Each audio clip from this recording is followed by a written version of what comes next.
Hi అండి, అందరూ ఎలా ఉన్నారు? ఈరోజు ఈ వీడియోలో మీకు ఎగ్ మినపట్టు ఎలా ప్రిపేర్ చేసుకోవాలో చూపిస్తానండి. ఇది మీరు చాలా ఈజీగా ప్రిపేర్ చేసుకోవచ్చు. ఇంకా ఇది మార్నింగ్ బ్రేక్ఫాస్ట్లో పిల్లలకి వేసి ఇచ్చారంటే పిల్లలు చాలా హ్యాపీగా తినేస్తారండి. ఈ మినపట్టు ఎలా ప్రిపేర్ చేసుకో ఇప్పుడు నేను మీకు చూపిస్తాను. ఈ మినపట్టు కోసం నేను 1 కప్పు మినపప్పు తీసుకొని బాగా వాష్ చేసుకొని 2 అవర్స్ పాటు ఇలా నానబెట్టుకున్నానండి. ఇలా నానబెట్టుకున్న ఈ మినపప్పుని ఒక మిక్సీ బౌల్ తీసుకొని ఈ మిక్సీ బౌల్లో యాడ్ చేసేసుకోవాలి. ఇలా చేసిన తర్వాత దీంట్లో ఒక 1/2 టేబుల్ స్పూన్ జీలకర్ర, 4 పచ్చిమిర్చి, కొంచెము సాల్ట్ వేసి దీన్ని మెత్తగా గ్రైండ్ చేసుకోవాలండి. చూసారు కదా, ఈ విధంగా గ్రైండ్ చేసుకున్న ఈ పిండిని ఒక బౌల్ తీసుకొని ఈ బౌల్లో వేసుకోవాలి.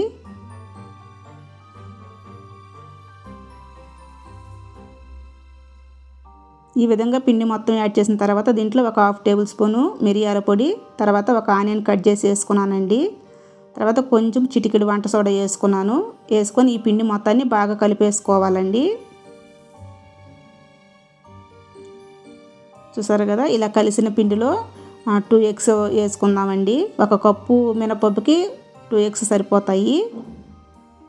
ఇలా ఎగ్స్ వేసేసిన తర్వాత ఈ మొత్తం బాగా కలిపేటట్టు బాగా కలుపుకోవాలి. చూడండి, ఇది బాగా కలిసిపోయేటట్టు మొత్తం నీట్గా కలుపుకోవాలండి.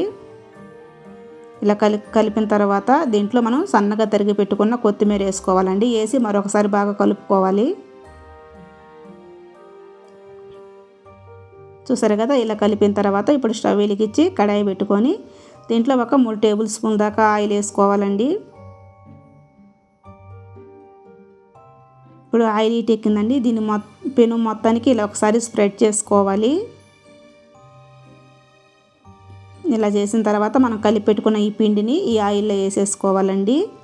చూసారు కదా, అట్ట అనేది లావుగా వేసుకోవద్దండి. లావుగా వేసుకున్నారంటే మధ్యలో ఉడకదు. మీడియం సైజులో వేసుకోవాలి. ఇలా వేసిన తర్వాత పెను మొత్తానికి ఈ విధంగా స్ప్రెడ్ చేసుకోవాలండి.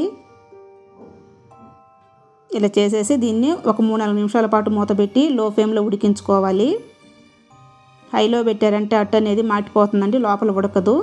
చూసారు కదా, బ్రౌన్ కలర్ వచ్చింది. ఇలా ఉడికించుకోవాలి. తర్వాత పైన 1 టేబుల్ స్పూన్ దాకా ఆయిల్ వేసి దీన్ని అట్టు మొత్తానికి స్ప్రెడ్ చేసుకోవాలండి. ఇప్పుడు దీనిపైన కూడా మూత పెట్టి ఇటు సైడ్ కూడా ఒక 3-4 నిమిషాల పాటు ఉడికించుకుందామండి. చూసారు కదా, అట్టు అనేది రెడీ అయిపోయిందండి. అంతేనండి, ఈజీగా మినపట్టు అనేది రెడీ అయిపోయింది. మీరు తప్పకుండా ట్రై చేయండి. ఇప్పుడు లోపల మధ్యలో ఉడికిందో లేదో ఒకసారి చూద్దాము. చూసారు కదా, మనకు మధ్యలో కూడా పర్ఫెక్ట్గా ఉడికిపోయిందండి. మీరు తప్పకుండా ఒకసారి ట్రై చేసి ఎలా వచ్చిందో కామెంట్ చేయండి. ఇంకా ఈ వీడియో నచ్చితే ఒక చిన్న లైక్ చేయండి. అలాగే మన ఛానల్ని కొత్తగా ఎవరైనా చూస్తున్నట్లయితే సబ్స్క్రైబ్ కూడా చేసుకోండి. Thank you for watching.